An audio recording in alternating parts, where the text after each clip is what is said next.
Welcome back. আপনার যদি একটি মেলবেট অ্যাকাউন্ট থাকে তাহলে আপনার কাছে টাকা ইনকাম করা খুবই সহজ। এমনকি আপনি দিনে ১০ থেকে ১৫,০০০ টাকা ইনকাম করতে পারবেন খুব সহজে। এখান থেকে আপনি ক্রিকেট, ফুটবল, হকি সহ বিভিন্ন গেমস খেলে এমনকি গেমসের স্কোর প্রেডিকশন করেও টাকা ইনকাম করতে পারবেন। আর যাদের অ্যাকাউন্ট নেই তারা তারা এখান থেকে অ্যাকাউন্ট নতুন করে কিভাবে তৈরি করবেন? তো চলুন দেখে নেই। এখানে অ্যাকাউন্ট তৈরি করলে পাচ্ছেন ইনস্ট্যান্ট ২৫ থেকে ৫০,০০০ টাকা বোনাস। তো কিভাবে অ্যাকাউন্ট তৈরি করবেন? উপরে রেজিস্ট্রেশনে ক্লিক করবেন।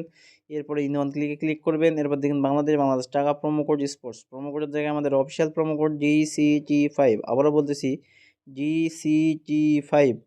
কেন আমাদের এই অফিসিয়াল প্রোমো কোডটি ব্যবহার করবেন? এই অফিসিয়াল প্রোমো কোডটি ব্যবহার করে অ্যাকাউন্ট খুললেই পাচ্ছেন ইনস্ট্যান্ট ২৫ থেকে ৫০,০০০ টাকা বোনাস। এমনকি এই অ্যাকাউন্টটি আপনি যতদিন ব্যবহার করবেন ততদিন কিছু না কিছু সময় বোনাস পেতেই থাকবেন। এরপর নিচে দেখবেন ফাঁকা ঘরে টিক মার্ক দিয়ে নিচে রেজিস্ট্রেশন অপশনে ক্লিক করে দিবেন। এই রেজিস্ট্রেশন অপশনে ক্লিক করলে আপনাকে একটি ইউজার নেম এবং একটি পাসওয়ার্ড দেওয়া হবে, যেটি কপি করে রাখবেন অথবা খাতায় লিখে রাখবেন যাতে পরবর্তী সময়ে লগইন